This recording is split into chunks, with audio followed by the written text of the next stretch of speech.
Welcome everyone to this very special session on carbon capture utilization and storage business models at Decarb Connect North America. Within the first half of this year, I'm sure, like me, you have experienced a start of a revolution to achieve net zero ambitions from governments, from companies, from funders, from banks, and all the other actors. For example, even Elon Musk announcing 100 million X prize towards carbon capture utilization. Today, I have the pleasure of moderating a very exciting panel of practical experts, people who are actually doing this out there, and learn from them and talk to them about emerging business models and opportunities in carbon capture and utilization. Today, I'm joined by Brian Chase, Energy Transitions CCUS Manager at Chevron, Steve Oldham, CEO of Carbon Engineering, and Claude Griffins, Program Director, US Business Council for Sustainable Development. Welcome all. Brian, let me kick it off with you first. What key themes and business models you're seeing out there? Thank you. So on behalf of Chevron, I just want to say thank you for being on the panel. I mean, Chevron is committed to higher returns and lower carbon. Part of that is CCUS at scale is critical in advancing a lower carbon future to really be in line with the Paris Agreement. And so some of the capabilities that Chevron has is that we operate the largest CCS project in the world at Gorgon. We're also an owner in Quest in Canada with some other partners. Maybe many of you don't know, we helped pioneer large-scale deployment of CO2 injection. We were one of the first oil and gas companies to inject CO2 in the mid-continent region. So our approach to CCUS, our business model, is really threefold. One, it's investing in new technologies and products that capture, use, sequester carbon. For example, we have investments with Carbon Engineering and Carbon Clean. Secondly, investing in new carbon capture projects across the full CCUS value chain to reduce our costs. And the last is really scaling these solutions into regional hubs with key partners. Along the way, there's some real policy indications that are really necessary for us in scaling CCUS. I've put them in two buckets, really: economic policies, those that we need to make projects successful for investors and the constituents. And those are things like tax credits by the 45Q, or federal price on carbon, or California low carbon fuel standard. The second is enabling policies that are really need to facilitate the construction. And those are resolving things like pore space, utilization, and permit streamlining. So when we look at the permits, we really think that permits are really important, and they're really important for safety and verification measures. And policymakers should continue to look at safety and monitoring, and while finding opportunities to streamline duplicative processes that maybe overlap multiple agencies, and to try to streamline this so that we can improve the speed. For example, now that we'll be looking for a lot more Class 6 well permits, moving those up in the timelines to make these projects more successful and much quicker. I'd just like to close with saying that we think that the more robust and long-term market incentives for captured, stored, and utilized CO2 are needed for large-scale, cost-effective deployment. More research is required to reduce the cost and energy penalties for next-generation capture and utilization. And overall, strong policy support, partnerships, technology development, investment are needed to advance and scale CCUS to enable a transition to a lower carbon economy. Thanks. Superb. Steve, very interested to understand your view on CCUS and the business models that you're seeing out there. Great. So thank you for having me on. So Carbon Engineering is a leader in direct air capture. Direct air capture is the physical removal of CO2 straight out of the atmosphere. Why would you do that? It's because it allows you to effectively eliminate any emission of any type from anywhere on the planet, but also any moment in time. When you look at the IEA report that came out last week, when you look at the scientific assessments, you realize that 15 to 20% of emissions that are happening today are going to be extremely challenging, time consuming, and expensive to eliminate. Maybe not even possible to eliminate. Think of aviation, for example. So what direct air capture does is it gives you a mechanism to permanently, safely, and measurably offset those emissions. We put carbon back underground from the atmosphere, reversing the process that caused the climate change problem in the first place, where we took carbon out of the ground and we put it into the atmosphere. So direct air capture is a technology that has become has been developed over the last few years. We are now deploying our first large-scale plant in the United States in the Permian Basin. The challenge for us as a company is, at the moment, carbon removal is not seen as the same environmental benefit, attracting the same policies, incentives that other forms of carbon emission control receive. For example, we don't benefit from lower cost financing. We don't benefit from customer incentives like the electric car industry does. So for us as a business, our challenge is, how do we bring carbon removal to the mainstream? Because we are going to need it. All the scientists say the same thing, while also, as Brian described, making sure that investors, governments, companies are able to see an adequate return and see projects be successful. And I'll talk more about that as we progress with the panel. Sure. Thanks, Steve. Claude, that brings me very nicely to you and dovetails into a very interesting point around what you're seeing out there from the wider business community. Thanks, Aniruddha. Thank you also for not only the introduction, but to Decarb Connect for inviting me to be a part of this panel. Let me say a couple of words about the U.S. Business Council for Sustainable Development, and then we'll transition to the Gulf Coast Carbon Collaborative specifically. The Business Council is an action-oriented, member-led nonprofit business association that was founded in 1992 for the purpose of leading U.S. businesses on a platform to mobilize boots on the ground and work together to design, implement, and scale sustainable solutions. The Gulf Coast Carbon Collaborative was launched in December of 2019, and its purpose is to design and mobilize the collective energy of businesses to apply measurable long-term decarbonization solutions while enhancing economic vitality. And there are companies from Texas to Alabama that are working together on CCS, as well as electrification, low emission technologies, hydrogen, and nature-based systems for carbon reduction strategies. And participants represent a very broad spectrum of energy and oil and gas, chemicals, manufacturing, transportation, and the like. And there are more than 20 members and 10 supporting organizations. With respect to carbon capture and storage, member companies are currently designing a collaborative project in Louisiana. And in terms of business themes that we believe would be exciting in the next 5 years, one specifically is the collaborative approach itself. And what we've observed is that companies have identified aggressive emission reduction goals. However, they lack specificity for how to reduce and reach the goals. Individual companies trying to do it themselves face mounting challenges. The collaborative provides for a replication of successful platforms. And one example is the Great Lakes Carbon Collaborative that we launched in March of this year.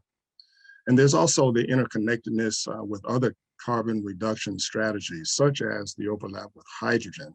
And we're in the process of developing a roadmap for the integrated approach.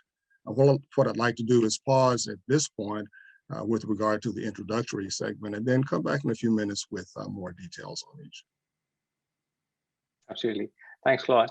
And I think it'll be good for the audience to learn and know about a couple of examples. I think it'll be great if we could start with Brian, and Brian, if you could share a couple of examples of what you're exactly seeing out there in terms of business models, technology deployment, and the policy support.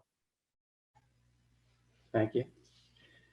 Just to reinstate some of the things from before, really, what we're looking to do is invest in new technologies and products, really get involved in new carbon capture projects, and then scaling these solutions to develop regional hubs with key partners. So part of advancing CCUS through investments and partnerships, we really look across the value chain. And so some of the things that we're doing is we're looking at storage right now, currently announced a Project Mendota, which is a partnership with Microsoft and CES and Schlumberger, and really looking at bioenergy with carbon capture for power. And this is a really good opportunity to take advantage of some biomass issues that are currently in the state. There's quite a bit of biomass in California from different agricultural products. And so there's an opportunity there to work with the state to put together a way to dispose of that and keep the air cleaner from burning traditional burn piles. The second thing is really looking at utilization technologies. A lot of times when we talk about utilization, we sort of don't talk about the U very much in CCUS. And so when we look at utilization, it's what products can we make from CO2. So we made an investment recently in a company called Blue Planet.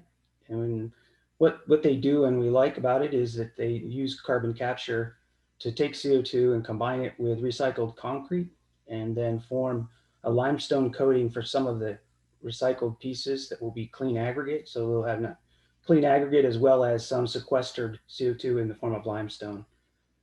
The last thing I would really go into is really looking at reducing our capture costs. And so we have a program right now working with the Department of Energy and Savante to do some capture work and some technology, really looking to reduce capture costs significantly. And we're piloting that at one of our facilities. The partnerships are really the biggest part of this. And I think with all the technology works great. If it does, then we still need the partnerships. And the DOE is really important in this. Government's important with this. And so we need to find ways to work together and to build these more robust partnerships and spread, the cost of CCUS. When you look at the scope and scale of CCUS, the projects really demand that we work together as industry, governments, and really work to deploy and scale CCUS. We know that it's an opportunity for scale there, and it's really important. And these projects are one of the ways that we can provide for a lower carbon future. Thank you. Sure, Brian. I fully agree with your point around utilization. We have a long-standing partnership at Carbon Clean with Unilever, wherein, at one of the projects in India, we help them capture carbon dioxide from a point source, coal plant actually, and convert that carbon dioxide into a reusable chemical, which they then use in their products. We believe it's kind of a very important example of delivering CCUS to the normal consumers, because there are people who are ready to pay a premium for decarbonization and decarbonized products. Steve, let me come to you and let me ask you about a couple of examples and a couple of projects that you're working on. Do tell us about that. Yeah, so we're seeking to demonstrate that direct air capture is available now at large scale, because that's what the planet is going to need. So our first major plant is going to be in the Permian Basin. We're building it along with 1.5 and Occidental. So what are the economics? What's the business case around that plant? So it's really twofold. The first thing is the government type of incentives that Brian touched on earlier on, the low carbon fuel standards in California, Oregon, Washington, British Columbia here in Canada. I think you'll see more and more of those types of structure of incentives for lower carbon footprint fuel. The 45Q tax credit that is currently under assessment to be extended further. That provides a direct incentive to physically put carbon back underground or use it in a product. Very relevant for us. But the other part, I want to touch on what Claude said. You're seeing a lot of governments and companies now saying, yeah, we're going to be net zero by a certain date. But you don't see a lot of specific plans, details. You see a lot of focus on the near term, the low-hanging fruit, the reasonably easy to eliminate emissions.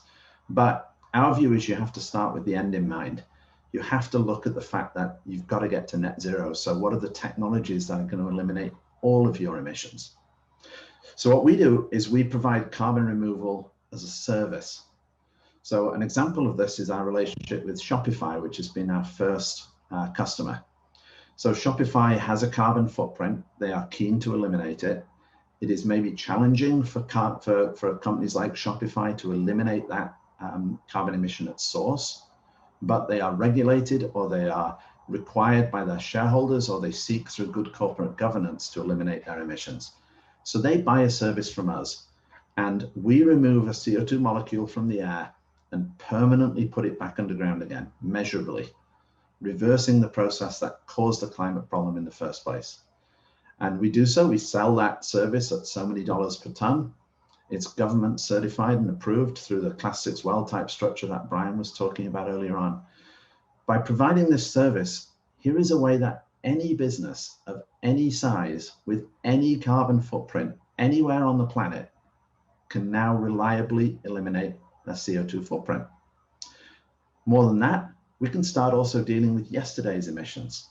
So Microsoft is the first company in the world that has said it will eliminate all its emissions from when it started business. And when we pull a CO2 molecule out of the air, it might be a CO2 emission from a Chevron plant, or it might be a CO2 emission from the plane you took when you flew to Hawaii 20 years ago on vacation. All of these CO2 molecules are the same. They all provide the climate problem. So removing them as a service, I think, is going to be an essential part of addressing climate change. Fully, Steve. I mean, couldn't agree with you more. I think more we could democratize the CCUS and make it accessible to companies, to to potential partners. I think it would just open it up even further, and will also bring down the cost as we go forward.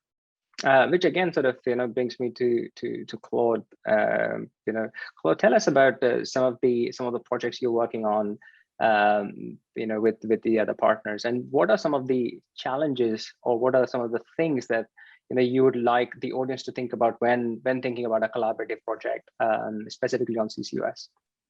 Excellent. Thanks. And thanks, Brian, also for bringing out one of the key points that we identified early on with regard to benefits of the collaborative itself, and that is creating partnerships and joint projects. As a matter of fact, within the Gulf, we are looking at some opportunities here with regard to developing a project in the Gulf, and we're currently in conversation with the state of Louisiana on some possible opportunities. And more specifically, when we look at not only the state of Louisiana, but how government can possibly encourage necessary broad investments in CCS. One is the Department of Energy. One of the examples is the funding opportunity announcement that was issued in April of this year, where they announced $75 million to accelerate technologies for the decarbonization of the natural gas, power, and industrial sectors. And this FOA seeks to fund R&D projects that will focus on testing transformational carbon capture materials, as well as performing front-end engineering design studies for industrial manufacturing plants and natural gas combined cycle power generation plants integrated with advanced carbon capture systems. And we are in active conversations with the Department of Energy with regard to specific feedback from the participating companies on what is it they would like to see as well. Another way the government can help encourage necessary investments is that to encourage support of a policy that would attract investments. I think it was mentioned earlier that 45Q is really not enough to get companies to invest, but we are encouraged by some proposed legislation, more specifically the SCALE Act, Storing CO2 and Lowering Emissions Act. And we understand this landmark bill will help develop CCS infrastructure as a critical means of reducing emissions of CO2 while creating regional economic opportunities and jobs. In terms of a specific project and doing work in the Gulf, one of the largest barriers to deployment is the lack of offshore leasing processes for the Gulf. And this is addressing more transport and storage aspect. Our carbon capture and storage working group is simultaneously exploring offshore permitting for injection storage wells with the Texas General Land Office. And this could serve as an inroad for further conversations that are tailored toward offshore energy generation. We're also looking at some European models. We're aware of the Porthos project, Port of Rotterdam CO2 transport hub and offshore storage. Porthos is developing a project in which CO2 is transported and stored in empty gas fields under the North Sea. The project aims to construct a pipeline in the Rotterdam port area to which multiple companies can connect. The Porthos infrastructure is set up as an open access and non-discriminatory system. There are many more potential opportunities to identify, and we encourage those who are interested really to connect with us as part of the collaborative. And you can explore carbon-collaborative.org and get more details. I look forward to following up. Thank you. Absolutely. And I think, Claude, just a quick follow-up on that one would be, once the companies start thinking about different industrial companies, emitters start thinking about potentially participating into CCUS, what are 3 things you would want to tell them to prepare internally so that they're well placed for joining the collaborative or thinking about the collaborative? One, have clear goals and objectives in mind. We saw it in 2020 where many majors publicly announced their aggressive carbon reduction goals and strategies. And we know there are others that are still working on that. But as you come to collaborative, have clearly identified goals and objectives, know where it is you want to go, and the collaborative will also help get there.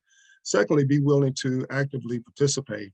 The environment that we create within the collaborative is one where the companies can share information in such a way that don't have to be concerned about antitrust. We do have an antitrust policy in place.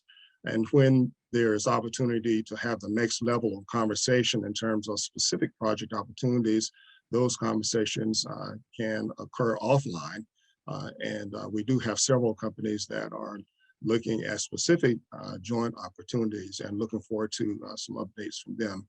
And I guess thirdly would be to identify others that you believe would benefit from being a part of the collaborative, as well as be contributors to the collaborative as well. There are many who are involved that are still learning. And as mentioned earlier, we have a broad spectrum of participants throughout the Gulf, and each one can contribute. There are opportunities for all very much to be involved in this very challenging process for us, and that is carbon reduction. Thank you, Claude. Brian, let me quickly come back. Kind of a summary comments from you. And U.S. government is now in the process of coming up with a very big infrastructure plan. What, according to you, should be the top priority in terms of allocating the capital to support the sector? Yeah, I think the capital should be really allocated, across technologies that can improve, capture costs, size, scale, and then really the money should put towards how do we develop hubs that we can really scale. So, look at industrial complex areas and where we have good geology and where can we build hubs. And so I think that's really the best place. So it's really getting started on the hubs, but then also providing, the right funding for technologies that can advance so that we can reduce the cost of capture, which is by far the most opportunity out there.